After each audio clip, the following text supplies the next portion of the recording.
नमस्कार, टाइम्स हिमाचल के लिए आज दिन भर में हेडलाइंस के साथ मैं सपना शर्मा आपका स्वागत करती हूं। पेश है आज दिन भर की मुख्य खबरें। मारपीट के आरोपों को मंत्री अनिरुद्ध सिंह ने सिरे से खारिज किया, कहा ये सब साजिश का हिस्सा। बंबर ठाकुर पर जानलेवा हमला, नड्डा और एएसपी पर लगाए शूटर बुलाकर हमला करने के आरोप।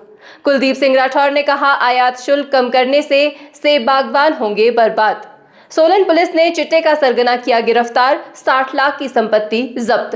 तपोवन में हिमाचल विधानसभा परिसर आज से पर्यटकों के लिए खुला। इनर व्हील क्लब शिमला द्वारा हिमाचली संस्कृति को किया गया प्रमोट। दूध उत्पादक संघ ने दत्तनगर चिलिंग प्लांट के सामने किया धरना प्रदर्शन। राकेश सिंघा ने दी आंदोलन की चेतावनी। अब खबरें विस्तार से। मंत्री अनिरुद्ध सिंह ने मारपीट के आरोपों को सिरे से खारिज करते हुए एनएचआई को घटना के लिए जिम्मेदार ठहराया है। उन्होंने कहा कि लोगों को ना तो पूरा मुआवजा मिला और ना ही दुर्घटना होने पर क्या कार्रवाई की गई, इसका ब्यौरा भी विभाग दे। उन्होंने इस घटनाक्रम को साजिश करार दिया है। प्रदेश सरकार के मंत्री पर मामला दर्ज होने के बाद अब प्रदेश की सियासत में भी हलचल देखी जा रही है। मारपीट का शिकार हुए एनएचएआई के प्रोजेक्ट मैनेजर अचल जिंदल की शिकायत पर प्रदेश के पंचायती राज मंत्री अनिरुद्ध सिंह पर एफआईआर दर्ज होने के बाद अब दूसरे पक्ष की ओर से भी पुलिस को शिकायत दी गई है। मामला अब दोनों ही पक्षों की ओर से पुलिस के पास है। रंजना वर्मा, जिसका मकान ढह गया था, उसने अपनी शिकायत में पुलिस को बताया कि उन्होंने बहुत पहले से ही गावर कंपनी और एनएचएआई को सूचित किया था, जिससे कई दिनों तक कार्य भी बंद रहा। लेकिन दोबारा कंपनी ने काम शुरू कर दिया और जिससे उनका मकान जद में आ गया और गिर गया। पुलिस ने बीएनएस की 2 धाराओं 125 और 324(4) में यह केस दर्ज कर दिया है। यहां पुलिस को एक और शिकायत कई स्थानीय लोगों द्वारा एक साथ की गई, जिसमें उन्होंने आरोप लगाए हैं कि एनएचएआई के 2 अधिकारी मौके पर हम सभी को मंत्री के पास जाने से जबरदस्ती रोक रहे थे और हमारे साथ मारपीट करने लगे।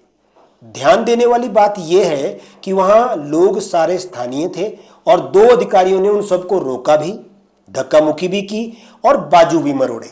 ये बात हालांकि हजम होने लायक तो है नहीं और थोड़ी कठिन भी लग रही है, फिर भी शिकायत के बाद ये जांच का विषय पुलिस के लिए अहम रहेगा।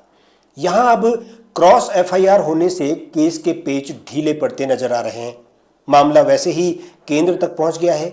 नितिन गडकरी ने 2 टूक शब्दों में मुख्यमंत्री को सीधी कार्रवाई करने की बात कही तो एनएचएआई ने काम रोको अभियान की धमकी दे डाली है।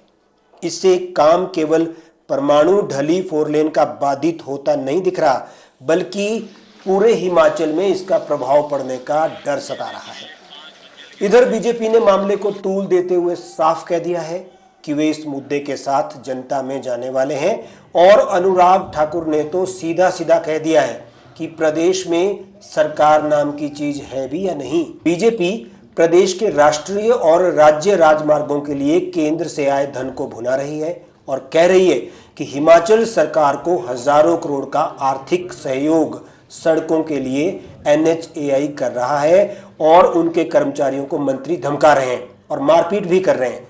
ये बर्दाश्त नहीं होगा। हिमाचल प्रदेश के एक मंत्री ने जिस प्रकार से काम पर कार्य करने वाले एनएचएआई के एक अधिकारी को कमरे में अंदर बंद करके कुंडी मार करके देता है, इसकी हम निंदा करते हैं। आज मंत्री अनिरुद्ध सिंह भी मीडिया के सामने आए और अपनी बात रखते हुए एनएचएआई को पूरी तरह से जिम्मेदार ठहराते हुए पूरा का पूरा ठिकरा एनएचएआई पर ही फोड़ दिया। उन्होंने कहा कि लोगों के घर गिर रहे हैं, लोग मर जाते हैं, पर इन लोगों को शर्म नहीं आती। मारपीट मामले में किनारा करते हुए कहा कि वो तो उस समय वहां मौजूद ही नहीं थे। सोशल मीडिया पर भी इस मारपीट को लेकर लोग तरह तरह की राय रख रहे हैं। इस घटना को लेकर जो भी तहकीकात हो, जैसा भी सरकार एक्शन ले, एक बात तो साफ है कि विवाद सुक्खू सरकार का पीछा ही नहीं छोड़ रहे हैं। मुर्गे और समोसे के बाद अब मंत्री विवादों में आ गए हैं। देखना दिलचस्प होगा कि सरकार इस मुद्दे से किस प्रकार डील करती है, जिससे सरकार पर भी बात ना आए और केंद्र सरकार और एनएचएआई के साथ भी सामंजस्य बिठाया जा सके। बिलासपुर सदर के पूर्व विधायक बंबर ठाकुर ने उन पर हमला करवाने के लिए जगत प्रकाश नड्डा और एएसपी शिव कुमार को जिम्मेदार ठहराया है।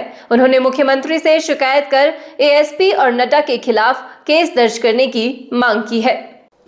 पिछले कल बिलासपुर सदर के पूर्व विधायक बंबर ठाकुर पर जानलेवा हमला हुआ, जिसके बाद आज उन्होंने उपायुक्त के माध्यम से मुख्यमंत्री को ज्ञापन सौंपा। इस बीच एएसपी शिव कुमार के साथ उनकी झड़प और धक्का मुक्की भी हो गई। बंबर ठाकुर उपायुक्त कार्यालय के बाहर धरने पर बैठ गए और एएसपी पर जान से मारने की धमकी देने का आरोप लगाते हुए कार्रवाई की मांग पर अड़ गए। उन्होंने कहा कि जब जब नड्डा बिलासपुर आते हैं उन पर एएसपी शिव कुमार की मिलीभगत से हमला करवाया जाता है। पिछले कल भी पंजाब और हरियाणा की गाड़ियों और यूपी के एक मोटर बाइक पर सवार शूटरों ने उन पर गोलियां बरसाई। शिकायत करने पर एएसपी शिव कुमार ने सुबह 10 बजे तक रिपोर्ट दर्ज नहीं करवाई। शिव कुमार तस्करों से मिला हुआ है और यहां का माहौल इसी एएसपी के कारण खराब हो रहा है। उन्होंने कहा कि यदि एएसपी के खिलाफ कार्रवाई नहीं होती तो वो आंदोलन करेंगे। अमेरिकी सेब पर आयात शुल्क कम करने की चर्चा पर कांग्रेस के राष्ट्रीय प्रवक्ता व विधायक कुलदीप राठौर ने चिंता जताई है। उन्होंने इस बाबत हिमाचल के भाजपा सांसदों को एक पत्र लिखा है। उन्होंने कहा कि सेब पर आयात शुल्क कम हुआ तो हिमाचल के बागवान बर्बाद हो जाएंगे। केंद्र सरकार की अमेरिका के उत्पादों पर टैरिफ कम करने की वार्ता चल रही है और अमेरिकी सेब पर आयात शुल्क को 50% कम होने की चर्चा है, जिसको लेकर कांग्रेस के राष्ट्रीय प्रवक्ता और विधायक कुलदीप सिंह राठौर ने प्रदेश के सांसदों को पत्र लिखकर आयात शुल्क कम न करने का आग्रह किया है। राठौर ने कहा कि केंद्र सरकार ने अगर अमेरिका के दबाव में आयात शुल्क को कम किया तो हिमाचल का सेब उद्योग तबाह हो जाएगा। बागवानों को खुद अपने बगीचे नष्ट करने पड़ेंगे। उन्होंने कहा कि भाजपा सांसद सेब आयात शुल्क कम न करने के मुद्दे को प्रधानमंत्री के समक्ष उठाए और सेब आर्थिकी को बर्बाद होने से रोके। अमेरिकी सेब मार्केट में आएगा तो हिमाचल का सेब बाजार में मुकाबला नहीं कर पाएगा, जिससे बागवान बर्बाद हो सकते हैं। हिमाचल प्रदेश की बागवानी को बचाने के लिए आयात शुल्क को 50% से 100% करने की जरूरत है और पीएम मोदी ने हिमाचल प्रदेश में चुनावी जनसभा में वायदा भी किया था, जिसे पूरा किया जाना चाहिए। सोलन पुलिस ने नशे के खिलाफ अभियान में मुख्य सरगना को हरियाणा से गिरफ्तार किया है। ये सरगना चिट्टे का किंगपिन कहा जाता है और इसकी 60 लाख के करीब की संपत्ति भी जब्त की गई है। सोलन पुलिस ने नशे के खिलाफ अभियान तेज कर दिया है। पुलिस ने चिट्टे सहित प्रदीप और मोहित को पकड़ा था, जिनसे करीब 157 ग्राम चिट्टा बरामद हुआ था। अब उस पर तकनीकी कार्रवाई करते हुए पुलिस ने चिट्टे के किंगपिन को हरियाणा के कैथल से गिरफ्तार कर 60 लाख की संपत्ति जब्त की है। उप पुलिस अधीक्षक अशोक चौहान ने बताया कि सोलन में प्रदीप और मोहित नाम के युवकों से 157 ग्राम चिट्टा बरामद कर गिरफ्तार किया गया था। गहनता से जांच करने पर पुलिस मुख्य सरगना तक पहुंची, जिससे करीब 60 लाख की संपत्ति और महंगी गाड़ियां भी जब्त की गई है। उन्होंने कहा कि पुलिस की ये कार्रवाई आगे भी जारी रहेगी। जो है मुख्य सरगना वो सोनू है, जो कि कलायत हरियाणा का रहने वाला है, जिसे सदर पुलिस ने कैथल से गिरफ्तार किया था। इसके विरुद्ध पहले भी एक मुकदमा जो है वो दर्ज था। इन्वेस्टिगेशन में मालूम चला कि यही जो है वो किंगपिन है और इसके पास काफ़ी संपत्ति थी, जिसमें से एक नेक्सन कार है, इसके 2 प्लॉट्स है, इसकी माता के नाम पर जो है जीवन बीमा की पॉलिसीज है, जिन्हें हमने कब्जा पुलिस में लिया है। कुल संपत्ति लगभग 60 लाख रुपए। विधानसभा अध्यक्ष कुलदीप सिंह पठानिया ने आज तपोवन स्थित हिमाचल प्रदेश विधानसभा परिसर को पर्यटकों के लिए औपचारिक रूप से खोलने की घोषणा की। धौलाधार की गोद में स्थित इस रमणीय परिसर को जिला प्रशासन कांगड़ा द्वारा आयोजित एक सादे समारोह में आमजन के भ्रमण हेतु खोल दिया गया। इस अवसर पर कुलदीप सिंह पठानिया ने कहा कि तपोवन न केवल प्राकृतिक सौंदर्य से परिपूर्ण स्थल है, बल्कि चिन्मयानंद स्वामी के तपोस्थल के निकट होने के कारण ये स्थान आध्यात्मिक महत्व भी रखता है। उन्होंने कहा कि परिसर में स्थित विधान भवन एक आधुनिक स्थापत्य का उत्कृष्ट उदाहरण है और यहाँ से धौलाधार और मैक्लोडगंज के अद्भुत दृश्य भी देखे जा सकते हैं। अब पर्यटक निर्धारित शुल्क पर परिसर में प्रवेश कर सकेंगे, विधान भवन और दर्शक दीर्घा का अवलोकन कर सकेंगे।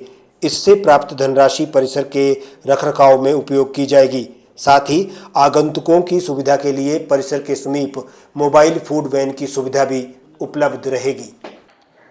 Inner wheel club of Shimla द्वारा शिमला में एक कैंपेन का आयोजन किया गया जिसमें हिमाचली संस्कृति को प्रमोट किया गया। क्लब के सभी सदस्यों ने हिमाचली टोपी पहनकर और हिमाचली गानों पर नृत्य करके सभी को हिमाचली संस्कृति से अवगत करवाया। क्लब की अध्यक्ष निरुपमा चौधरी ने बताया कि क्लब द्वारा कई सामाजिक कार्य किए जाते हैं, साथ ही कई ज़रूरतमंदों की सहायता भी करवाई जाती है।